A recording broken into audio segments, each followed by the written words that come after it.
오늘 말씀을 통해서 아기로 오신 예수님 그런 주제로 말씀을 나누겠습니다. 이 성경은 너무나도 하나님의 뜻이 담겨져 있고 그 속에 깊은 의미도 있습니다. 그래서 마태복음에는 성탄절 이야기가 32절밖에 안 나오지만 우리가 마태복음은 왕의 복음이랍니다. 그래서 상당히 지위가 있는 사람들에게 기쁜 소식이 갔지요. 우리가 잘 아는 대로 동방박사, 이 사람들에게 기쁜 소식을 전하는 내용이 기록되고 있습니다. 누가복음은 예수님의 성탄 이야기가 132절이나 나옵니다. 근데 대부분이 연약한 사람, 어린아이, 정말 목동, 목자, 여성들, 굉장히 아랫사람들에게, 지위가 낮은 사람들에게 이야기하고 그 기쁜 소식을 전하는 내용이 바로 132절이니까 마태복음에 보니까 거의 4배나 못할 정도로 분량이 많습니다. 그러면 이것이 서로 벽을 이루며 쌍벽을 이루는 이유는 뭐냐? 바로 우리 믿음의 성도들은 2마리 토끼를 잡아야 된다고 하는 것을 암시하고 있습니다. 여러분, 2마리 토끼를 잡으려면 하나도 못 잡는다는 말이 있지 않습니까? 세상에는. 그러면 분명한 것은 우리가 2마리 토끼를 잡는 비법이 하나님의 말씀 속에서 찾아낼 수 있는 그런 모습이 필요해요. 뭘까요? 쉽게 말하면 우리가 믿음도 훌륭하고 출세도 하고, 성경에 보면 다니엘, 그의 친구 사대랑 마세 아벤느고 믿음도 훌륭했지만 세상적으로도 출세했습니다. 요셉도 마찬가지죠. 아브라함, 이삭, 야곱도 마찬가지죠. 다윗도 마찬가지죠. 그러면 우리는 어떻게 보면 세상 사람들, 요즘에 흔히 쓰는 말이 이런 말이 있더라고요. 건물주가 중요하다. 그런데 우리 기독교 용어로는 제가 고치기를 건물주보다도 조물주가 훨씬 우위다. 믿습니까? 아멘. 영감분이 건물주가 더 좋은 것 같지요? 건물주보다도 조물주가 훌륭하고 유대하신 분임을 믿어야 되는데 사람들은 대부분이 내가 출세해야 예수 잘 믿는 것처럼, 그러다 보면 출세를 쫓아가고 세상 길로 따라가다 보면 점점 믿음이 떨어지게 돼요. 그러면 이 믿음과 출세가 그것을 같이 공유하고 같이 성공할 수 있고 2마리 토끼를 잡는 비밀이 뭘까요? 다 놓치셔야 될까요? 한번 우리 깊이 생각해 봅시다. 따라합시다. 한 길로 몰아가면 잡는다. 한 길로 몰아가는 거예요. 길과 진리요 생명 되신 예수님의 길로 몰아가고, 그렇게 여기에서 마태복음과 누가복음은 쉽게 말하면 한 길로 몰아가는 비법이 바로 믿음으로 먼저 하는 거예요. 그런 의미가 내포돼서 누가복음이 훨씬 성탄절 기쁜 소식의 그 아기 탄생의 그 모습을 132절이나 기록되고 있는 모습을 봅니다. 특히 마태복음에는 헤롯, 동방박사, 요셉이 주인공이지요. 대부분이 남성으로 주인공 등장합니다. 그리고 예수님의 족보에서는 모세오경 암시하는 5명의 여인이 나오는데 다말, 나합, 룻, 밧세바, 이 4사람은요 상당히 우리의 인식으로 좋지 않은 여성들이에요. 그렇지만 그 중에서도 청결하고 성모라고 이름을 칭하는 마리아는 굉장히 훌륭한 여인이에요. 근데 4사람은 참 불결하고 부정한 여인. 그런데 이것이 마태복음 족보에 들어가는 것은 모세의 오경을 암시하면서 바로 이 모든 과정이 거쳐야만 비로소 성모 마리아가 나온다고 하는 것을 보여주는 내용이겠지요. 또한 예수님의 산상수훈, 바로 산에서 복음을 전하는 말씀과 모세가 시내산에서 식됨을 받은 것도 역시 그것과 대비시키는 그런 모습입니다. 여기서 우리가 동방에서 온 사람은 동쪽을 의미하는 것이 아니라 그 당시의 지리적 배경에서 페르시아 지역입니다. 페르시아는 세계를 제패하던 때지요. 그 나라가. 그 박사들은 예루살렘에 와서 유대인의 왕으로 나신 이를 찾는 것이죠.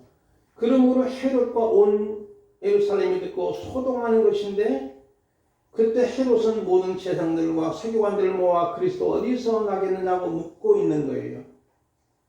그들이 공통적인 대답이 베들레헴이라. 그러니까 헤롯이 동방 박사들에게 베들레헴을 가보라. 예루살렘에서 베들레헴까지 거리는 약 10km입니다. 지금은 팔레스타인 땅이 되지요. 그래서 가려면 건물을 철저히 하고 그렇습니다. 근데 그곳에 바로 가면 있다는 거예요.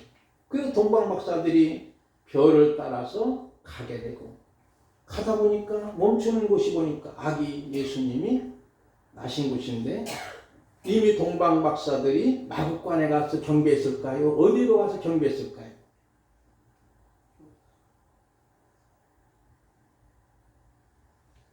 이제 찾아보듯이 그냥 두 가지 중에 하나만 맞추거든요. 마국간에 가서 경배했을까? 아니면 다른 곳에 가서 경배했을까요? 다른 곳, 집으로 가서 그랬어요. 그러면 동방 박사들은 목자들보다도 두 번째로 아기 예수님을 만난 것이, 이미 마국간에서 강보에 포대기에 쌓여 있는 말구에 있는 아기 예수님을 최초로 목격하고 최초로 경배한 사람은 목자들이잖아요. 성탄절에 그 말씀은 나눕니다. 그러면 이 동방에 있는 박사들, 별을 연구하는 점성술사들이 그곳에 가서 아기 예수님이 계신 곳을 이미 집으로 옮겨준 거예요. 그래서 그곳에 가서 예물을 드렸지. 예물을 잘 알죠, 여러분. 첫째는 뭐지요? 황금. 두 번째는 유황이 아니라 유향. 그 다음에 몰약입니다. 성경에 제가 쭉 인용해놨지만 여러분이 시간 관계상, 그러면 이 황금과 유향과 몰약이 의미하는 것이 뭐고, 이 세 가지의 공통적으로 최대 공약주가 뭐냐면요, 제물입니다. 왜냐면요, 그 당시 성전에 있는 제단을 만들 때 황금을 입힙니다. 그리고 향을 피웁니다. 그런데 몰약은 뭘까요? 사람이 죽을 때, 염할 때 바르는 그런 액체, 나무에서 나오는 진액인데, 예수님은 또 이 몰약도 거절합니다. 예수님이 십자가에 죽으실 때 이 몰약은 진통제 역할이 있어요. 그러니까 예수님의 십자가의 고난은 진통제를 먹고 잠시 참아내는 것이 아니고 온전한 고통을 당하신 거예요. 그러면 이 몰약은 죽음을 의미합니다. 그러기에 이 세 가지의 예물의 공통 분고 최대 공약수는 바로 제물입니다. 그런 면에서 이 동방 박사가 황금과 유황과 몰약을 드린 것은 오늘날로 말하면 하나님 앞에 예배하며 제물을 드린 그러한 모습이라고 보지요. 따라서 예수님은 베들레헴의 말구의 강보에 쌓여 누우신 아기 예수님은 어떤 분이실까요? 바로 대속제물로 오신 거예요. 마가복음 10장 45절 보면 우리가 잘 아는 대로 예수님이 이 땅에 오신 목적은 내가 섬김을 받으러 온 것이 아니요 도리어 섬기러 왔다고 말씀하십니다. 이것은 바로 대속제제물이지.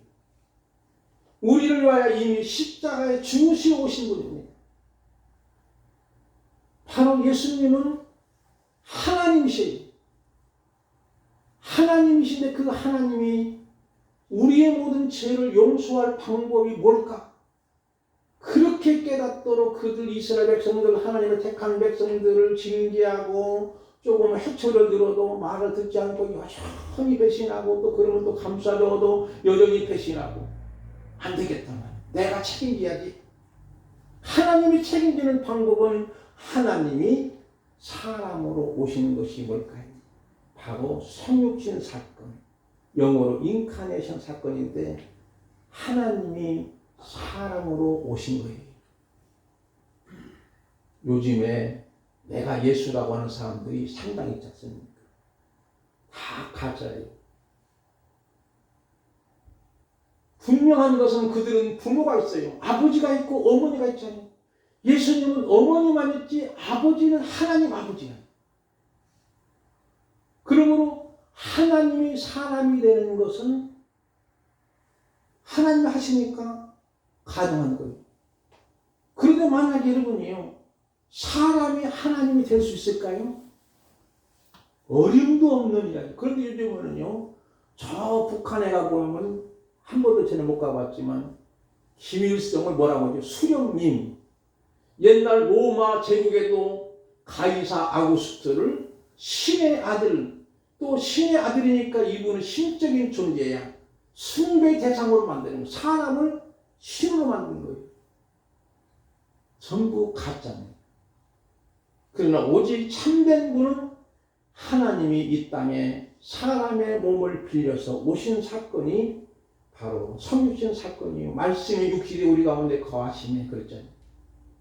그런 면에서 우리가 중요한 것은 이 누가복음은 인자복음이라는 겁니다. 인자란 말은 한문으로 말하면 사람의 아들이지만 다니엘서 7장 13절 14절에 근거하면 인자는 바로 참 하나님이시고 참 사람인 것을 드러내는 말씀입니다. 쉽게 말하면 인자는 참 하나님이시고 참 사람이라고 하는 것을 예표하고 있는 아주 중요한 단어입니다. 자, 그런데 이제 여기서 우리는 중요한 것이 예수님의 탄생은 사람이 하나님을 오신 것이죠. 그래서 이 같은 하나님의 깊은 마음을 알아차린 마리아는 가브리엘 천사가 은혜를 받은 자여 편안할지어다 주께서 너와 함께 하시도다. 여러분 생각합시다. 일반적으로 상식적으로 결혼도 하지 않는 처녀가 임신했다는 소식을 들으면 깜짝 놀랄만한 일이겠지요. 요즘이야 흔한 일이지만 옛날에는 맞아 죽을 일이잖아요. 더군다나 예수님 당시 1세기에는 바로 그거예요. 그런데 마리아를 향해서 하나님이 성령님이 은혜를 입은 자여, 이 말은 기뻐할지어다 그래요.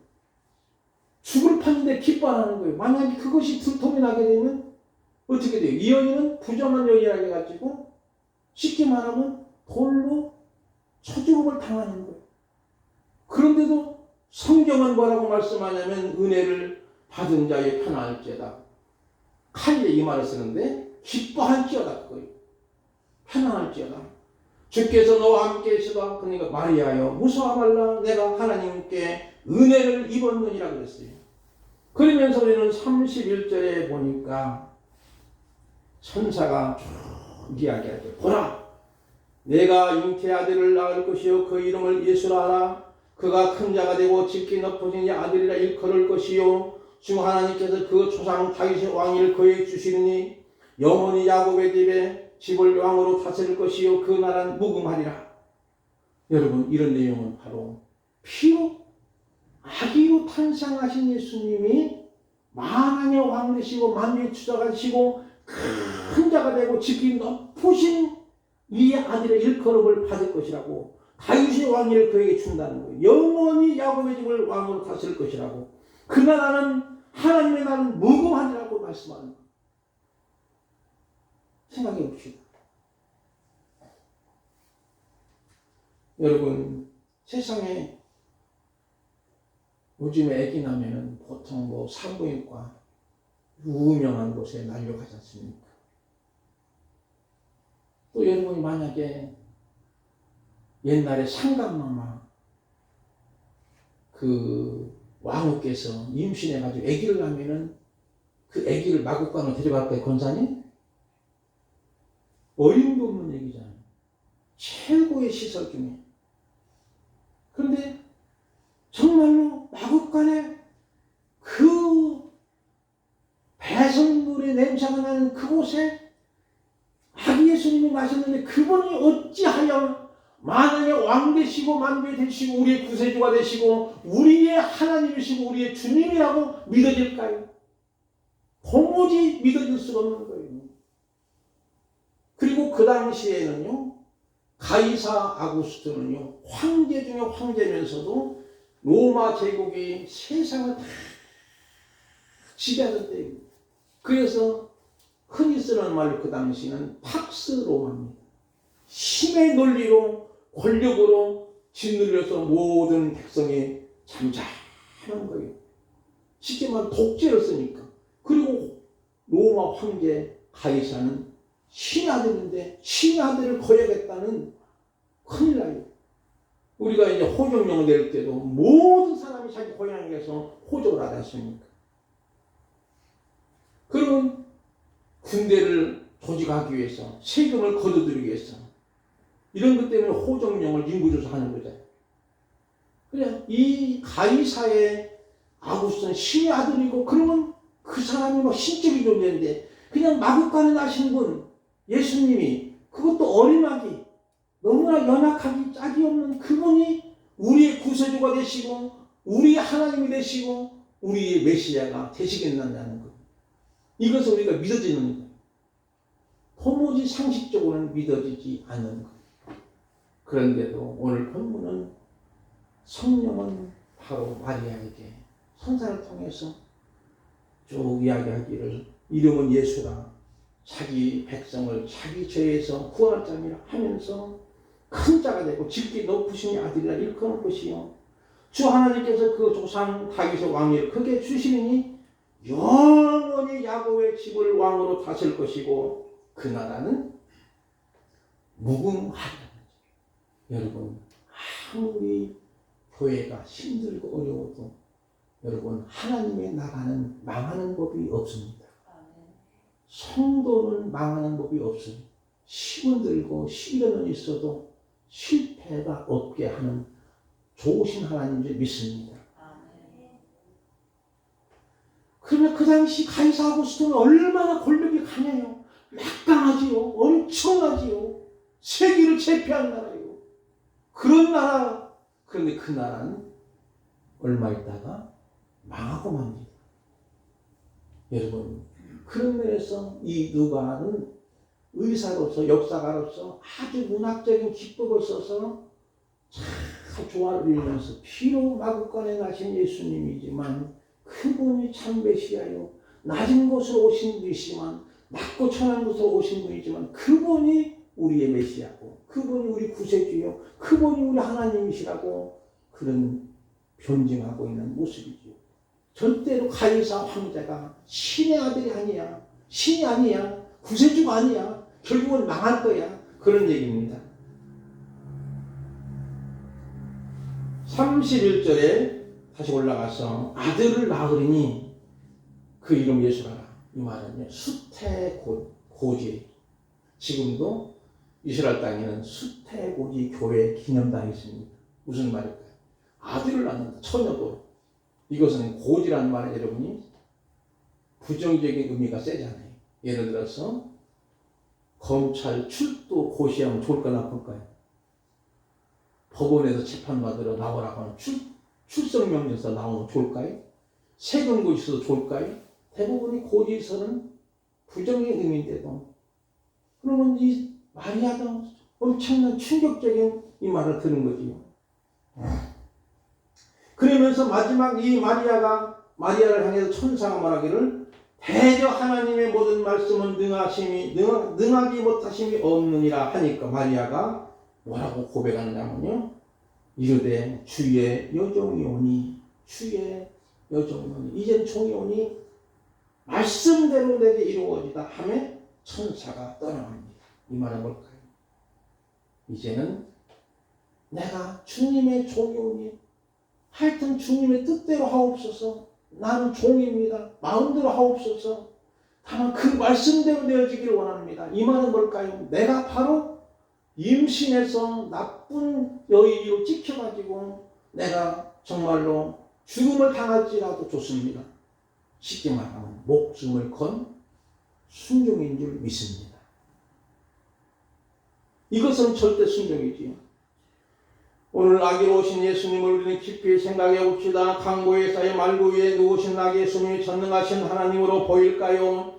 그것도 요한방에 없이 추운 겨울철에 말구 위에 강보 포대기에 누운 아기가 얼마나 추웠을까요? 산모인 마리아는 요즘 산후조리를 하려면 구들방을 뜨겁게 하는데 그곳에 구들방이 있나요? 또한 엄마젖이 없으면 살 수 없는 너무 연약한 아기이신 예수님이 어떻게 구원자로 보시나요?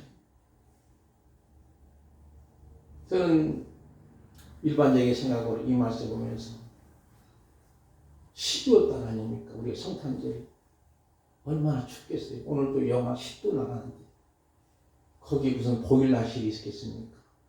거기에 무슨 전기난로가 있겠습니까? 전기장판이 있었겠습니까? 여러분이 마곡간은요, 그 당시 여관은요, 지금처럼 모텔급의 여관이 아닙니다.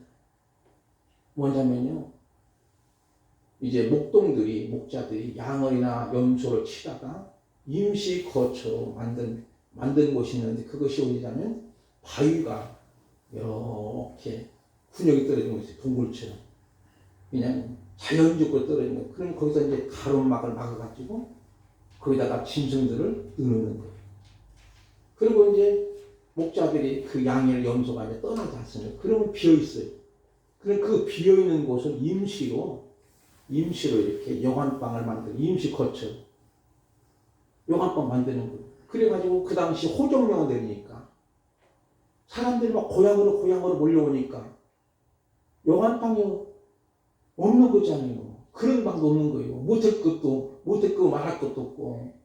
그런데 다만 이제 짐승이 같이 있는 곳, 그냥 지푸라기도 깔려 있고 옆에는 짐승의 똥이 있고 거기서 임시로 거저 하룻밤이라도 자야 될 거 아니에요. 이슬람만이라면 아기 예수님 마리아와 모친 마리아와 그 요셉은 거기에 들어간 거예요. 그리고 생각해 보시면 마리아가 지금 만삭이 돼가지고 배가 뚱뚱 가지고 이렇게 그랬을 거 아니에요. 얼마나 힘들겠어요. 그리고 나사렛 동네에서 베들레헴까지 오는 거리가 얼마나 멀었겠어요. 지금처럼 뭐 자가용을 몰고 가는 것도 아니고. 그러니까 너무 힘들었던지 딱 도착하자면 얼마 있다가 출산하는 거잖아요. 그리고 포대기를 타는 거죠. 강보라는 포대기를 쌓아가지고 말 구유는 말 그릇입니다. 말이 밥 먹는 그릇입니다. 거기다가 누워는 거예요. 그 모습을 보면서 얼마나 죽겠을까. 연약한 아기 예수님 정말로 산방을 몰아치는 그곳에 포대기 하나로 둘러쓴 아기 예수 얼어 죽지 않는 것이 기적 아니겠어요. 마리아 산모도 지금 정말로 산후조리하려면 최고의 시설 가서 그래도 구들방에서 아니면 뜨겁게 보일러를 떼어가지고 산후조리하고 미역국을 먹여야 되는데 어디 성경에 보면 그런 모습이 있다고 했어요. 없어요. 다만 장소를 옮겨서 집으로 옮겼다는 얘기만 있습니다. 그리고 그때 동방 박사들이 황금과 유황과 몰약을 예물로 드린 거예요. 여러분 생각해요. 왜 이렇게 오셨을까? 우리와 같이 낮고 천한 우리들, 또 보잘것없는 우리들, 너무나 연약한 우리들, 그 우리들을 향해서 먼저 구원의 이 기쁜 소식을 우리에게 주시고자 하는 하나님의 놀라운 뜻이 있는 줄 믿습니다. 그러기 위해서 낮고 천한 곳에 오신 것. 얼마든지 최고급의 호텔에 오실 수 있고 왕궁에 오실 수도 있었지만 그러나 그곳에 오신 이유는 그것을 의미하는 겁니다. 따라서 말구에 누우신 모습은 무엇을 연상할까요? 짐승의 밥그릇 아닙니까? 예수님이 평상시 살가실 때 나는 생명의 떡이니 그랬지. 나를 먹는 자는 영원히 죽지 아니하리라. 광야에서 내렸던 그 만나 메추라기는 먹고도 죽었지만 나의 줄 떡은 생명의 떡이니 이 떡을 먹는 자, 나를 믿는 자는 영원히 죽지 아니하리라. 그것을 의미하기 위해서 일부러 예수님은 말 후유의 아기야에서 우시고 오신 거예요. 그것을 의미하고 있는 줄 믿습니다. 그러므로 예수님의 탄생은 임마누엘이요 우리 마태복음 1장 23절 보라 처녀가 잉태 아들을 낳을 것이요 그의 이름은 임마누엘 아들이라 하셨으니 이를 번역한즉 하나님 우리와 함께 계시다 함이라 그랬고요. 바로 임마누엘은 하나님 우리와 함께 계시다는 거죠. 여러분, 그러므로 우리는 이 중요한 것을 다시 한번 반복해 보면서 뒤에 넘겨봅시다. 제가 이것을 여러분의 미리 되었던 그 설교 원고는 없습니다. 이제 기도하면서 생각나는 데 쓴 것인데, 여러분 봅시다. 그 당시 로마 황제 가이사구스의 호정령으로 인해서 모든 로마 사람들은 로마의 속국의 백성들이 고향에 서리 심었는데 그 명령을 거절하면 처형당하는 시대였어요. 그게 모두 가는 거죠. 지금까지 제가 말씀드린 것처럼 바로 이러한 상황에서 가장 낮고 천한 곳에 예수님이 탄생하신 것은 이 의사의 누가는 황제보다도 진정한 황제고 진정한 왕이신 것은 예수님인 것을 보여주기 위해서 일부러 이 이야기를 하는 겁니다. 호정령의 이야기를 하는 거예요. 사랑하는 성도 여러분이요, 오늘 저와 여러분들은 아기 예수님을 맞이할 준비가 되어 있는가요? 그래서 저는 이런 생각을 해봅니다. 로마의 황제는 언제나 높은 곳 가다가 나중에 하나님까지 됐잖아요. 상향성이. 근데 우리 기독교는 하향성입니다. 자꾸 낮은 곳으로 자꾸 낮은 곳으로 갑니다. 박수곤 씨의 화백을 보니까 여러분 거기에 그림이 있지 않습니까? 이 그림이 시원찮은 그림 같지만요 100억대가 넘는 그림입니다. 여러분이 보실 바랍니다. 첫 번째 그림이 뭘까요, 여러분요? 여인네들이 빨래하는 빨래터리. 하향성. 가장 그 당시에 우리 한국의 여인들이. 그 다음에는 시장에서 시장 보는 사람들. 서민들이잖아요. 근데 이 그림이 얼마나 가치가 있는지 100억대가 넘는다는 겁니다. 박수건 씨는 이미 돌아가신 화백인데 그 하향성이지. 바로 우리가 예수님처럼 낮은 곳으로 가야만 우리의 삶이 한없이 낮아지는 이제 한없이 올라갈 수 있는 은혜가 있는 줄을 분명히 믿습니다. 그럼 우리 성도들은 이 땅에서 더함보다 나눔이 중요합니다. 가짐보다 쓰임이 더 중요하고 싸움보다 베품이 더 중요합니다. 돈이라면 얼마나 좋은 거예요. 어떤 면에서 돈은 최고의 세상에 나의 종이 될 수 있어요. 그렇지만 최악의 주인이 될 수 있는 거예요. 무슨 말일까요, 여러분? 세상의 종이 될 수 있지만 최악의 주인이 됩니다. 돈 때문에 돈을 따라가서 망한 사람이 얼마나 많습니까? 살인도 일어나고 여러 가지. 그 최악의 주인 노릇하는 게 돈입니다. 그렇지만 여러분은 아까 말씀드린 2마리의 토끼를 잡읍시다.